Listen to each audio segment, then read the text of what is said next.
monde et bienvenue au webinaire Néoterra, pardon, prise en compte de la feuille de route dans les dispositifs de formation. Ce webinaire est organisé dans le cadre du mois de la formation et de l'emploi, dispositif piloté par la région. Et ce webinaire est organisé avec l'appui de Cap Métiers.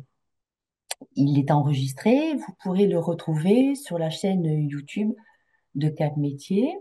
Je vous ferai parvenir le diaporama sur lequel s'appuient nos deux intervenants qui se présenteront en suivant, Dorine Barbotin et Monsieur Jean-Pierre Gendron. Voilà, donc, et moi-même, Véronique Verjus, du pôle professionnalisation de Cap Métiers. Surtout, vous n'hésitez pas, hein, mais je pense qu'on est tous habitués maintenant à utiliser le chat pour poser toutes vos questions aux deux intervenants. Voilà, je nous propose de débuter. Prends la parole, tu te présentes. Vas-y, vas-y. Pas de C'est souci. l'un des deux. Euh, Dorine Barbotin, je suis chargée de mission sur les questions de transition au pôle formation et emploi. Donc, je suis là pour en appui auprès des directions opérationnelles qui portent les dispositifs de formation pour se questionner sur les enjeux de transition. Bonjour à toutes et tous, Jean-Pierre Jean, je travaille à la direction de l'emploi et de l'évolution professionnelle du pôle formation à la région Nouvelle-Aquitaine. Et alors, très concrètement, moi je suis plutôt dans le service appui compétences aux entreprises, donc on parle beaucoup de recrutement et de formation de salariés, maintien de développement de compétences. Et je suis dans le cadre de cette présentation webinaire référent Néoterra, donc dans la direction de l'emploi et de l'évolution professionnelle.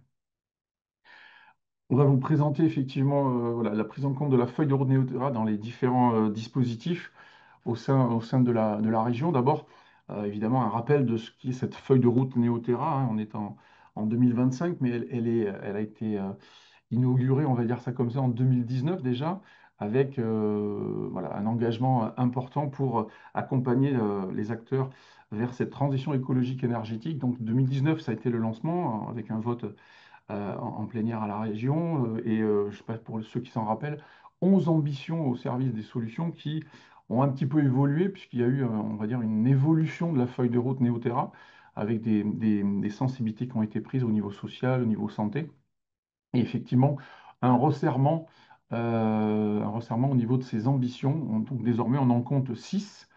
Donc on va essayer de détailler peut-être une, notamment l'ambition 2, on va détailler un petit peu celle-là, mais pour que vous ayez une vision un peu globale de ces ambitions, on vous les affiche ici avec, pour la première ambition, on va s'intéresser évidemment d'abord aux ressources naturelles. Donc l'idée, cette ambition est constituée en fait, enfin, l'objectif c'est de reconstituer les ressources naturelles pour l'avenir. On est sur cette thématique-là. La deuxième, on la développera, comme je disais un petit peu tout à l'heure avec Dorine dans la slide suivante, parce que notamment le pôle formation, on est très engagé dans cette ambition sur les solidarités, avec le fait d'ancrer ces solidarités au cœur de toutes ces transitions. Mais on va en reparler évidemment de cette deuxième. La troisième, elle est au cœur aussi des actualités, puisque là, on est sur la thématique de l'agriculture et de l'alimentation. Donc, voilà, on est sur cette volonté d'aller vers une alimentation saine, durable, souvent locale, donc d'accélérer ces transitions agroécologiques et qui touchent au secteur alimentaire. La quatrième, on est plutôt là cette fois-ci sur la partie innovation dans l'économie responsable et durable, avec une dimension aussi territoriale. Donc on est vraiment sur la partie un peu plus entreprise, voire l'économie sous l'œil de la TEE. La cinquième, elle va être plutôt dans tout ce qui est les compétences des transports et de l'habitat. Donc on est sur des modes de déplacement, d'habitation, et évidemment dans un contexte de changement climatique, d'adapter tout ça, ces déplacements et ces types de logements au monde de demain, en intégrant bien évidemment le changement climatique qui est au cœur de l'actualité lui aussi. Dernière ambition, et là aussi c'est ce qui avait peut-être été un peu plus développé par rapport à la première feuille de route, la thématique de la santé. Donc on est sur la prévention et les soins par rapport à... on parle de One Health, une seule santé. Quand on parle d'une seule santé, on parle des santé humaines, animales et végétales pour pouvoir voilà, prendre en compte cette dimension santé dans les transitions écologiques énergétiques. Je vais laisser la parole à Dorine pour justement développer un peu plus l'ambition 2 qui est au cœur du pôle formation et de nos dispositifs. Donc, comme vous l'avez compris, du coup, cette feuille de route, c'est un engagement sur 10 ans. Et en 2023, elle s'est un peu plus structurée, notamment sur le volet social. Et donc sur le volet social, c'est aussi sur la question de la formation. Finalement, la formation, c'est un vecteur important pour allier l'inclusion dans les parcours de formation. C'est une entrée qui est importante aussi à prendre en compte pour arriver à après aborder ces différentes thématiques que Jean-Pierre vous a présentées, l'agriculture, le bâtiment, la mobilité, tout ça. C'est aussi un levier important dans la formation.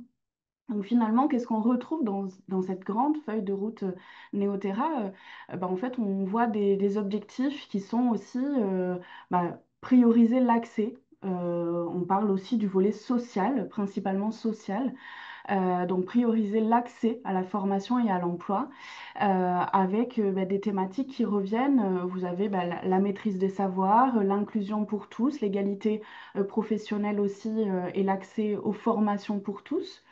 Et on a aussi des dispositifs au niveau de la collectivité, pardon, pour accompagner le public aussi à avoir cet accès aux formations. On a aussi un volet sur la modernisation des organismes de formation pour adapter à ces transitions. Donc en fait, on a des dispositifs qui sont notamment sur l'investissement et le développement des infrastructures et des plateaux techniques. Donc ça va être des moyens immobiliers, mais aussi des moyens mobiliers, hein, équipements, et de la recherche d'innovation dans les formations également. Et puis, c'est ce point-là qu'on va plutôt aborder sur cette présentation, c'est aussi comment former aux transitions, à l'industrialisation et aux métiers de demain. Donc, ça passe au travers notamment les contrats régionaux de filière que l'on peut avoir avec nos partenaires sur le territoire. Ces enjeux-là ont pleinement été inscrits dans l'ensemble des contrats régionaux de filière. Ça passe également sur la transformation aussi de notre offre de formation, avec un objectif de sensibiliser les stagiaires en formation sur les enjeux de transition, avec une construction d'une base universelle de blocs de compétences que l'on peut rattacher aussi dans l'ensemble de nos parcours de formation.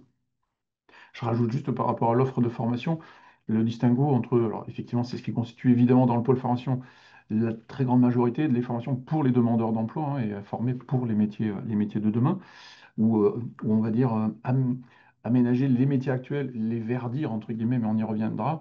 Je pense aussi, je ne l'oublie pas, aussi au développement des compétences des salariés dans des entreprises. Hein. C'est ce que je croise au quotidien, de faciliter, d'inciter, d'aller vers effectivement des formations liées aux transitions écologiques et énergétiques. Et on est en accompagnement aussi de ces dispositifs-là, avec les OPCO, avec les branches et aussi au sein même des entreprises de la région. Le pôle formation, donc on a dit, on s'engage par rapport à cette feuille de route. On est sur une démarche de transversalité avec l'établissement d'un plan d'action de développement durable et de transition énergétique écologique, l'ATE depuis 2020. On est sur trois grands axes que vous voyez ici, découpés en actions et en enjeux. Le premier des axes va être d'améliorer le développement et la visibilité des actions Néoterra du pôle. Donc ce webinaire concourt aussi un petit peu à ça, hein, à améliorer cette visibilité aussi de tout ce qu'on peut faire. Ça, c'est le premier axe. Et évidemment, ensuite, on est sur la prise en compte, développer en tout cas cette prise en compte pour soutenir l'appropriation des enjeux au sein du pôle. Et le dernier axe, on est sur, mais ça, c'est notre travail aussi en tant que pilote et référent. On est avec les collègues aussi dans le pôle formation qui sont référents Néoterra, d'améliorer le suivi et l'évaluation de tous ces dispositifs, de nos accompagnements voilà, qui s'inscrivent dans cette feuille de route, en fait. Eh Les leviers. bien, en effet, du coup, sur ce plan d'action, on s'est questionné finalement sur quoi et sur quel levier d'action on pourrait agir pour prendre en compte ces dimensions de compétences, de formation, mais aussi de transition. Et finalement, on est arrivé à quatre leviers sur lesquels on se dit dans nos dispositifs, on peut aller re-questionner ces enjeux-là. Le premier levier, ça va être sur l'offre de formation, c'est comment on fait pour adapter nos contenus de formation. Donc on ira un petit peu plus loin après tout à l'heure pour vous expliquer comment on a traduit ça dans l'ensemble de nos offres de formation avec des modules de sensibilisation complémentaires, des blocs de compétences spécifiques aux transitions dans l'ensemble de notre offre.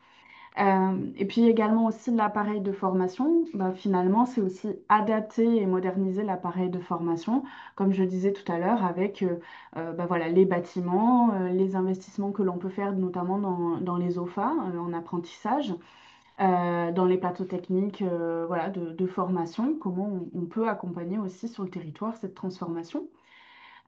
Et puis après, les deux leviers, les deux derniers leviers, je les assemblerai, c'est-à-dire que c'est une question qui se pose notamment au travers de la mobilité et l'égalité aussi de l'accès et sécuriser aussi les parcours de formation. On a ces questions-là aussi d'adapter la territorialisation des sessions de formation et aussi favoriser l'accessibilité à tous à l'ensemble des formations.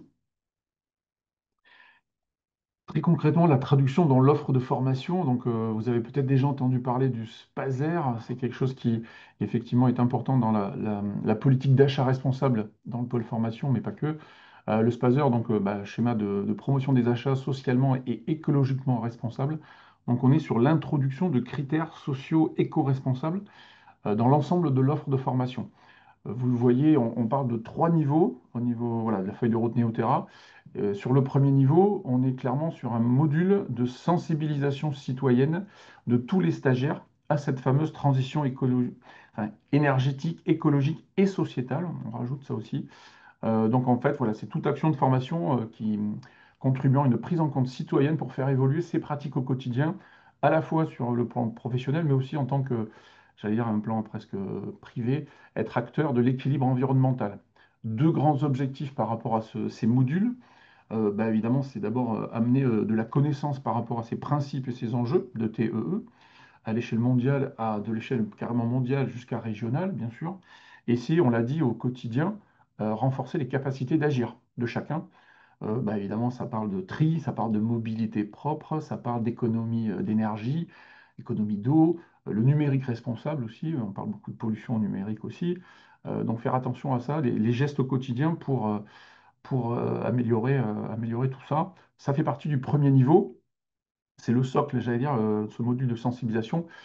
C'est le premier étage. Il y a effectivement après d'autres niveaux. En effet, du coup, l'idée c'était de se dire que dans l'ensemble de nos dispositifs de formation, on passe ce pas à avoir un module de sensibilisation pour tous, donc le premier niveau.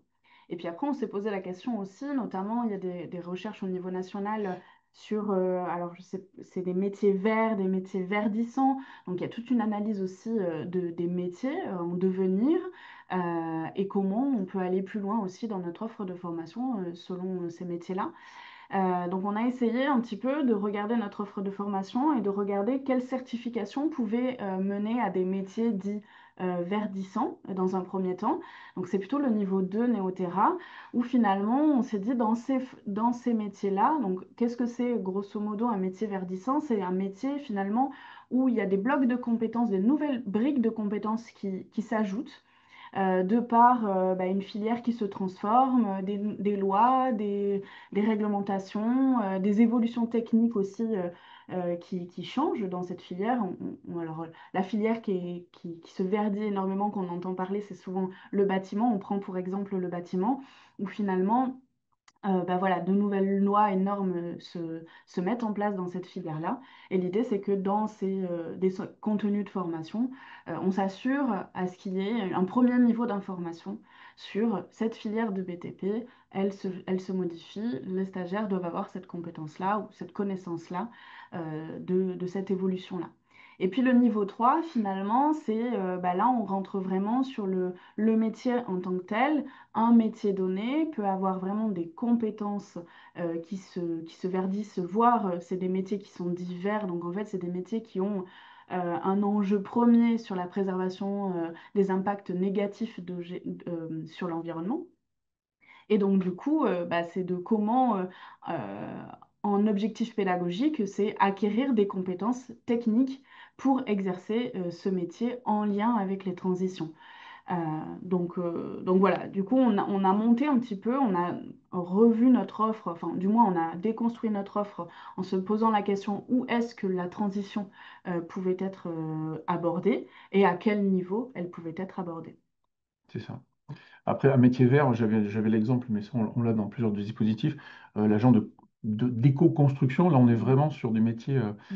L'exemple type, c'est celui-là, des métiers verts, où on Ok. est vraiment au cœur de ce type de nouveaux métiers. Là, c'est un petit schéma pour vous expliquer de manière un peu plus visuelle cette évolution du cahier des charges de nos dispositifs depuis 2023, donc depuis 2 ans maintenant, avec, comme vous le voyez, hein, ce qui englobe le niveau 1, donc ça touche tout. Ces fameux modules de sensibilisation. Je pense à des dispositifs que vous connaissez probablement, l'amorce de parcours, ADP, et puis sur tout ce qui est habilitation de service public, tout ce qui est HSP, donner le socle de compétences, donner ce premier module de sensibilisation qui englobe vraiment, qui touche tous nos dispositifs en fait. Donc c'est ça, finalement, ce que l'on voit, c'est que le niveau 1, c'est dans tous ces dispositifs-là, et les niveaux 2 et 3, bah, finalement, on est plutôt sur des dispositifs qui sont qualifiants, parce que forcément, c'est une certification qui mène à un métier. Et donc, dans ces dispositifs-là, on va retrouver le niveau 2 ou le niveau 3. Ce que l'on a fait évoluer dans nos cahiers des charges, finalement, en 2023, c'est de rajouter ces niveaux-là, mais aussi rajouter une logique. C'est-à-dire que finalement, ce que l'on demande, c'est que dans l'ensemble de nos marchés ou habilitation de service public, il y ait finalement ce niveau 1 obligatoire qui représente à peu près 7 heures de formation, où les organismes de formation sont forcément libres pédagogiquement de mettre en œuvre ce module. Donc, il n'est pas figé, il est différent d'un organisme à un autre. Et du coup, voilà, l'idée, c'est qu'on avait mis dans le cahier des charges des exemples dans le sens où on peut faire aussi appel à des associations comme des supports de formation qui sont déjà construits. Notamment, il y a euh, la fresque du climat, l'atelier d'automne, ma petite planète. Donc, c'est des exemples qu'on avait pu mettre sur les cahiers des charges.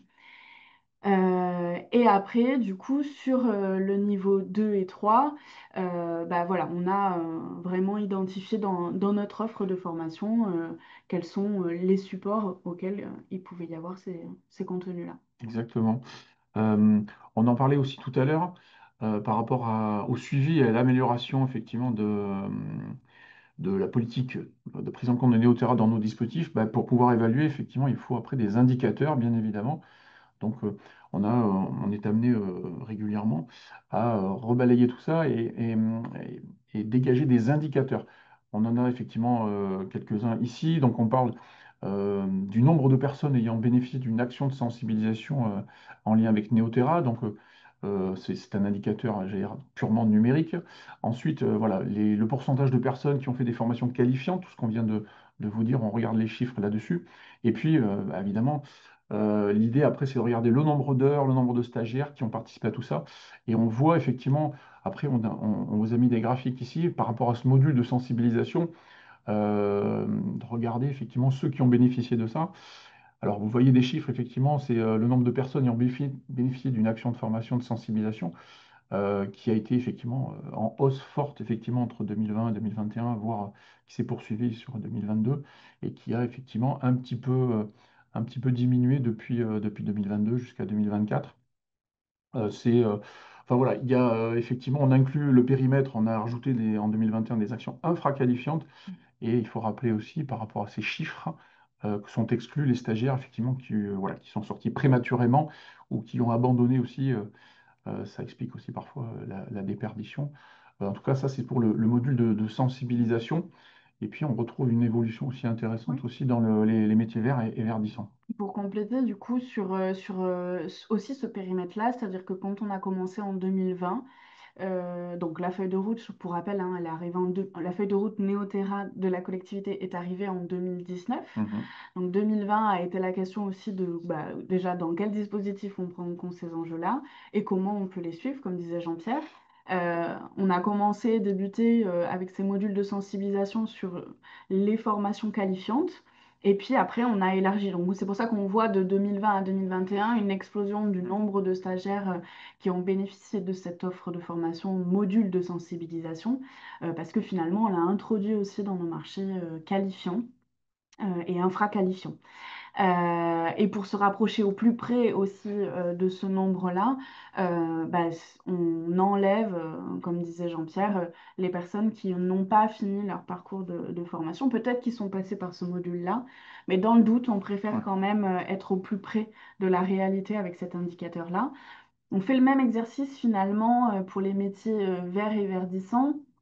Alors, je crois que j'ai oublié de dire tout à l'heure sur le module de sensibilisation, finalement, c'est sur l'ensemble des offres de formation. Et le niveau 2 ou 3, dans nos cahiers des charges, on l'a inscrit en disant que c'était ou le niveau 2 ou le niveau 3, alors, obligatoire, mais c'était ou l'un ou l'autre Mm. qui était possible dans un parcours du stagiaire, finalement. Parce que ce que l'on voit et ce que l'on sait, c'est que quand même les organismes de formation pour le niveau 2, c'est quelque chose qu'ils ont déjà en fait dans leur contenu. Il n'y a pas un module qui se rajoute finalement, c'est introduit aussi dans leur support. Cette question-là est abordée. Mais du coup, ce qu'on a essayé de faire sur un indicateur sur notre offre de formation, c'est essayer de regarder le nombre de personnes qui passent par une formation, donc là, qualifiante, hein, puisqu'on est sur les métiers verts et verdissants, qui pourrait amener à un métier dit vert et verdissant. L'évolution, elle est assez spectaculaire, hein, Ouais. effectivement, entre 2023 et 2024, Mm. sur ces formations qualifiantes, on Oui. est sur Donc, ce que l'on voit, c'est que finalement, on voit aussi que notre offre qui amène à des métiers verts et verdissants, elle grandit parce qu'il y a des besoins aussi dans ces enjeux-là. Et puis, on voit aussi, en effet, du coup, il y a une attirance aussi sur ces métiers-là, notamment par rapport au nombre d'entrées en formation globale hein, sur l'année. Par exemple, sur 2024, on voit quand même qu'il y a 42% sur ces entrées-là euh, qui concernent des formations, des certifications qui peuvent amener à des métiers verts et verdissants. Donc voilà, pour rappel, là, on est vraiment sur le format, enfin le périmètre formation qualifiante, hein. Donc tout ce qui est amorce de parcours ou HSP, enfin, habilitation de service public, on va éviter de dire des acronymes, socle, socle. ne fait pas partie de ce périmètre-là. Et dans cette optique aussi d'améliorer ce suivi, on essaye de voir comment on peut faire évoluer ces indicateurs ou d'en créer d'autres. Dans l'idée, on est en fait dans une estimation du nombre de personnes qui ont participé au module de sensibilisation. Et là, l'idée, c'est d'aller finalement, de ne pas être sur un indicateur d'estimation, mais d'être sur un indicateur de réalisation. Pour cela, on essaye aussi en interne d'accompagner les organismes de formation au niveau informatique, système d'information, donc notamment sur EOS. On a commencé cette première expérimentation notamment sur le dispositif Amorce de parcours, où on a rajouté en fait, dans la fin d'une session de formation, l'organisme de formation doit finalement nous dire, par rapport aux heures estimées qu'il comptait faire sur un parcours de formation pour un stagiaire, combien d'heures il a finalement réalisé dans les différents modules qui comprend en fait cette session. Et on a décroché le module sensibilisation Néoterra pour qu'on puisse avoir là le détail de est-ce que ce stagiaire a bien participé à ce Mm. module-là et s'il y a participé, combien d'heures de formation finalement ça, Effectivement. ça a été mis en place. Donc finalement, on va plus sur quelque chose de qualitatif, de réalisation réelle du stagiaire. Oui, il a bien participé. Combien d'heures ça a généré aussi en formation, pour aussi voir comment nous, on construit notre commande de formation sur le territoire. Est-ce que c'est cohérent? Est-ce que c'est à ça qu'on s'attendait? Est-ce qu'il faut revoir aussi nos cahiers des charges? Donc là, c'est la première année d'expérimentation. À la fin de l'année, on va faire un peu le bilan voilà, de comment les organismes de formation nous ont fait remonter cette information-là. Mais il y a vraiment... Enfin, voilà. On a suivi des beaux projets, Oui, effectivement, hein, par oui, rapport à Amorce de parcours. Je pense aussi aux ERIP aussi, où oui. on a fait il y a Mm. eu des choses très très bien avec les ERIP aussi. Enfin bref, ça avance Oui. positivement quand même depuis. Oui, parce que là, on aborde la question de nos marchés de formation sur les habilitations de services publics, mais ces questions de transition ne s'arrêtent pas au marché à l'action. public, hein. Ouais. Elles vont aussi dans nos subventions, dans nos aides que l'on peut faire avec les partenaires, notamment avec les ERIP en l'occurrence, sur la labellisation des ERIP. Mhm. Et donc voilà, ces enjeux-là, ils sont pris en compte aussi sur différents aspects. Différents aspects, et bien du coup, comment ça se traduit finalement dans le levier qu'on en a vu préalablement, l'appareil de formation et les questions de mobilité, voilà, plus globalement, l'égalité aussi à l'accès aux formations. Euh, C'est à moi. ouais, Oui, oui. je te pose. Je laissais la parole, mais c'est à moi. Donc, comment ça a été pris en compte dans ce levier-là? C'est du coup, au travers les cahiers des charges, on a rajouté, là encore une fois, un levier de considération sociale et environnementale. Grosso modo, c'est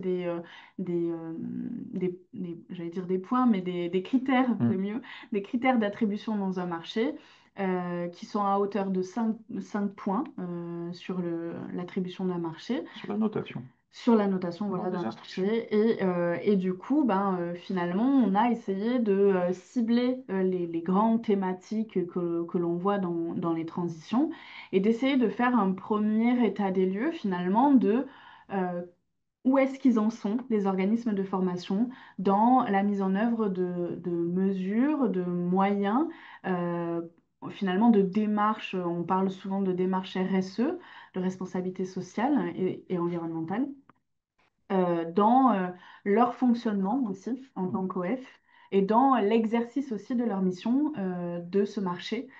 Donc notamment sur des questions de préservation de ressources, donc la consommation de l'eau, la consommation du papier. On sait que les formations, bah, ça consomme du papier, ça peut consommer aussi des questions numériques. Donc voilà, comment les supports de formation sont abordés? Est-ce qu'il y a une réflexion à avoir un impact moins important, on va dire, sur l'environnement? Est-ce que c'est questionné? Et sur la gestion des déchets également, la consommation des ressources, donc ça a aussi un enjeu fort aussi sur le bâtiment, les salles de formation, voilà, qui sont utilisées pour ces formations-là dans ce marché. La mobilité, on sait que de par les bilans qualitatifs qui sont faits par nos collègues sur le territoire, que des organismes de formation peuvent aussi informer sur les offres de mobilité pour accéder forcément au plateau technique, au centre de formation, mais aussi inciter à faire du covoiturage. Enfin voilà, on avait des exemples Ouais. d'organismes de formation qui mettent en place un groupe WhatsApp entre les stagiaires pour essayer de faciliter ces échanges-là. Et ça, c'est intéressant de voir que finalement, ces actions-là, elles sont faites. Elles sont pas forcément valorisées à un moment donné, mais ça fait partie aussi de la mise en place d'un marché. Et la région est attentive à regarder finalement toutes ces actions-là qui font partie pleinement de la formation, du début de l'accueil jusqu'à la fin. Et plus globalement, du coup, sur les questions d'achat durable. Donc là, c'est pareil, hein, c'est les supports, c'est tout ce qui permet de finalement faire cette formation-là. Voilà. Donc là aussi, ça a été mis en 2023. Donc ça nous a permis de faire un premier état des lieux aussi de comment les organismes de formation ont pris en compte ces enjeux-là et comment aussi on peut, nous, région, avoir un levier d'accompagnement ou de mise en réseau, de partage. Donc on l'a fait aussi avec, c'était la journée Amorce de parcours au Oui, mois de juin, où les organismes de formation nous ont partagé comment ça s'est retraduit finalement en action, quoi. exactement. Euh, pour faire un petit peu en guise de conclusion, un peu dans l'avancée dans cette démarche-là globale. Alors, la feuille de route Néoterra, donc on l'a dit, a impulsé tout ça, mais effectivement, on est au cœur d'un écosystème, j'ai envie de dire, où effectivement, ben, on discute, on est en échange, en partenariat avec beaucoup d'acteurs, hein, bien évidemment. Donc, en premier lieu, les filières, l'observation et l'anticipation des transitions. Donc, les filières les branches professionnelles principalement. C'est vrai qu'on travaille beaucoup. Dans le pôle formation, on a des collègues qui gèrent effectivement tout ce qui est contrats régionaux de filière, où on parle de ça, des métiers de demain, les compétences à acquérir, aussi bien en formation initiale qu'en formation continue. Enfin, ouais, il y a tout ce travail-là qui est fait dans l'économie avec les branches professionnelles, qui se traduisent effectivement au niveau des territoires, bah, dans les entreprises.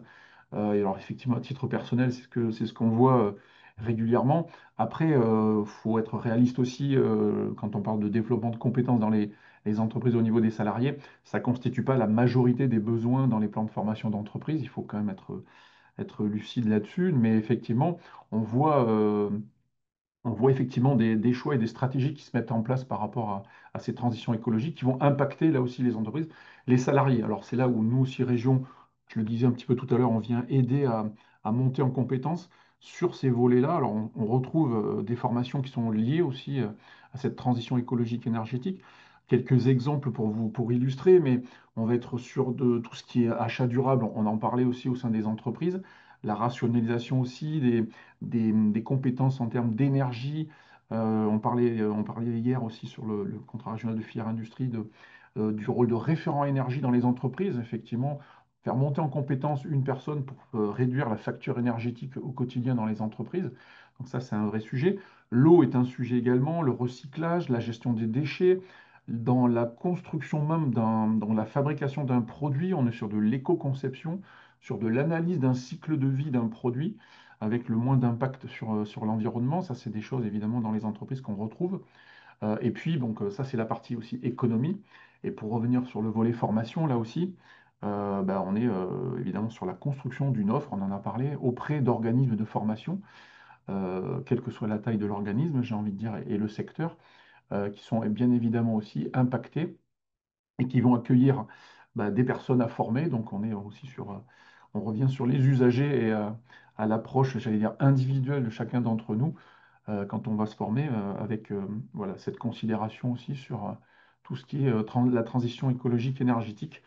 Et j'ai presque envie de rajouter le mot social aussi hein, aujourd'hui au sein d'une entreprise. Donc vous voyez une roue, un cercle effectivement en mouvement avec tous ces acteurs. Voilà, on s'inscrit là-dedans, on l'a dit Dorine tout à l'heure, en parlait jusqu'en 2030, l'évolution et l'engagement sur cette durée-là, se laisser un peu de temps, évidemment, ça prend un peu de temps, tous ces changements, mais voilà, ça s'inscrit dans la durée.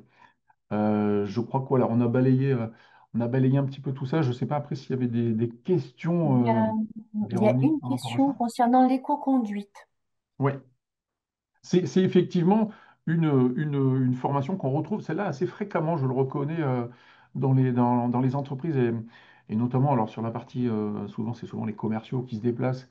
Mais c'est des formations qu'effectivement qu'on peut venir financer, voire même on incite même à ce qu'elles se mettent en place parce que on a, alors sans rentrer trop dans la mécanique, mais on a des accompagnements sur les formations dans les entreprises, je l'ai dit, avec des critères, avec des taux d'intervention, avec des plafonnements. Justement, ce plafonnement, on le lève justement quand les formations des salariés touchent aux transitions écologiques énergétiques. C'est exactement le cas pour ce qu'on appelle L'éco-conduite. l'éco-conduite, effectivement, où on va voilà, faire attention à sa consommation. Alors, on parle de prévention routière, mais pas que, aussi bien évidemment la consommation au niveau des carburants. Mais c'est effectivement des formations, celles-là, elles sont assez fréquentes dans les entreprises. Et après, dans notamment le PRF et alors, je dis PRF, mais du coup, programme de, je l'ai plus, Régional de formation. merci.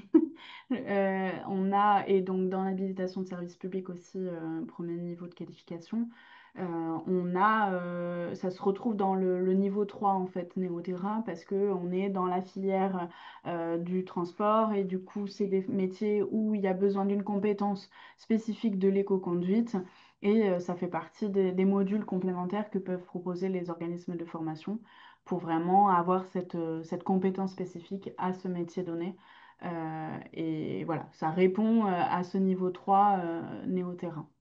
Ça, c'est l'approche, moi, effectivement, je parle de formation salariée, Mm, l'approche individuelle dans les entreprises. mm, Juste un petit mot aussi en termes de dispositifs aussi. On a des accords collectifs avec des filières, j'en parlais aussi. On a des accompagnements collectifs avec la métallurgie, avec le BTP, avec l'agroalimentaire, avec le numérique, etc. Tous ces accompagnements-là, mm, on a inclus, nous, par rapport à l'aide région, des axes effectivement prioritaires. Et il y a un axe qui est dédié, il est consacré uniquement à ce qu'on appelle, nous, la feuille de route Néoterra, mais j'allais dire toutes les actions liées aux transitions écologiques. C'est un axe qui est inscrit noir sur blanc dans tous ces accords collectifs de filières. Et effectivement, ça nous permet voilà, d'inciter, d'influer et de dire voilà, on est attentif à ce que effectivement, les entreprises puissent faire monter en compétence leurs salariés, quel que soit le secteur, encore une fois. Alors c'est vrai qu'il y a des secteurs on parle du BTP, on parle de l'agriculture aussi, l'agroalimentaire, mais effectivement, ça touche beaucoup, beaucoup de filières, bien évidemment. Et nous, l'accompagnement, il est fléché, il y a un axe, voilà, encore une fois, 100% Néoterra, avec des organismes, avec des branches. Je pense notamment à des leviers aussi qu'on a avec les responsables d'exploitation agricole aussi. On finance beaucoup de formations qui sont toutes liées aux transitions écologiques créées en Ce verger bio, que l'on voit, etc. c'est que finalement, cette démarche de transition, là, on parle des marchés, mais enfin, il y a toute une analyse aussi sur les remontées de besoins enfin, que nos collègues peuvent faire sur le territoire, Mm, qui en découlent finalement des offres de formation. Après, ça va être selon les publics, hein. La grande majorité, c'est les demandeurs d'emploi, mais en effet, on a des salariés, on a les apprentis, enfin voilà, on a différents publics. Et puis finalement, après, comment ça se découle dans ces différents dispositifs que le pôle formation-emploi peut porter. absolument. Et on reste bien évidemment à disposition. On a Oui. effectivement les mails ici, vous voyez. Mais je sais qu'on a planifié aussi des contacts aussi avec des structures d'accueil. Je pense à des missions locales Mm. bientôt aussi, Oui. pour essayer de propager la bonne parole, effectivement, et d'accompagner toutes les bonnes initiatives qui sont en lien avec cette feuille de route en tant que référent et pilote de cette feuille de route dans le pôle. Je ne Voilà. sais pas s'il y avait d'autres questions. On nous voit. Alors, mais une qui vient d'arriver. Pouvez-vous apporter des précisions sur les aides aux moyens immobiliers et mobiliers de l'appareil de formation que vous évoquez lors de la présentation des 4 leviers? Oui, du coup, c'est sur l'apprentissage en l'occurrence, donc c'est auprès des OFA. Et en fait, on a un règlement d'intervention qui est sur les aides d'investissement immobilier et mobilier. Donc, ça va être tous les équipements aussi de l'offre de formation que les OFA peuvent avoir besoin. Et donc, on a un dispositif qui permet finalement de répondre à une commande, enfin, oui, une commande une fois par an, donc sur des besoins immobiliers et mobiliers. Et donc, dans ces enjeux-là, on essaye de voir aussi ces enjeux de transition, comment on peut transformer nos investissements que l'on Hmm. peut faire sur des enjeux de transition, parce qu'on a des équipements qui sont reconditionnés, notamment des ordinateurs reconditionnés, on a sur de l'isolation après de bâtiments, de l'isolation biosourcée, de l'achat de chauffe-eau, etc. Et donc voilà, ces enjeux-là, ils sont pleinement pris en compte aussi dans l'apprentissage. Alors, une autre question. De quelle façon procédez-vous pour identifier les formations nécessitant l'introduction de compétences en lien avec la transition écologique? Quelle méthodologie? Seulement des remontées de besoins issus du terrain ou autres modalités? Ouais. Non, pas seulement. Pas seulement, non. Il y a en effet un gros travail de nos collègues sur la remontée des besoins. euh, D'essayer d'identifier finalement quel besoin peut s'apparenter aussi aux enjeux des transitions. Et puis, comme je disais, on s'est appuyé aussi quand on a renouvelé nos offres de formation sur des études nationales donc, qui définissent les métiers dits verts et dits verdissants. Et en fait, on fait le lien entre les... Alors, c'est un peu technique, mais du coup, c'est les codes ROM des métiers verts et verdissants qui finalement sont après rattachés à une certification. Les études en plus avancent, enfin, les travaux avancent parce que notamment les Cariforef ont travaillé ces dernières années pour essayer de voir sur les formats codes des certifications, lesquelles amenaient à des métiers ou en tout cas lesquelles étaient en lien avec les transitions. Et ça permet d'avoir un affinement aussi d'identification de notre offre pour voir quelle certification a un lien direct ou partiel avec les enjeux de transition et sur lesquels nous, on peut aller derrière identifier là où on peut demander du niveau 2 ou du niveau 3. En sachant bien évidemment que le niveau 1 qu'on a pu présenter tout à l'heure, il est dans l'ensemble des offres de formation, que ça soit en lien avec les transitions ou pas. On est parti de l'idée que finalement, qu'on soit dans l'hôtellerie, dans le service à la personne, qu'on soit dans le commerce, parce qu'on voilà, on parle des secteurs qui sont pleinement touchés par des réglementations, etc., vraiment fortes, notamment le bâtiment, l'agriculture, etc. Mais tous les secteurs d'activité sont liés aussi à ces enjeux-là, à proportion inégale, hein, mais en tout cas, ces enjeux-là, on s'est dit que ce module de sensibilisation devait pleinement être inscrit. Comme le disait Jean-Pierre tout à l'heure, on est finalement sur une sensibilisation citoyenne. Donc on sensibilise pas un professionnel à venir, mais déjà le citoyen en tant que tel. Une dernière question concernant les aides aux moyens immobiliers de l'appareil de formation. Est-ce que ça concerne que les CFA ou tous les organismes de formation? À ce jour, hein, c'est sur la feuille de route apprentissage, donc Ouais. on est vraiment sur les CFA, oui. Ouais. Uniquement, a Oui, priori. oui, Oui, d'accord, c'était la dernière question. oui. Mais je crois qu'on a répondu à toutes les questions, me semble-t-il, sauf erreur de ma part. Encore une fois, on reste, Merci. voilà, vous avez nos adresses mail pour aller plus loin effectivement sur le sujet. On est évidemment à disposition de toutes et tous hein, pour ces questions-là, bien évidemment.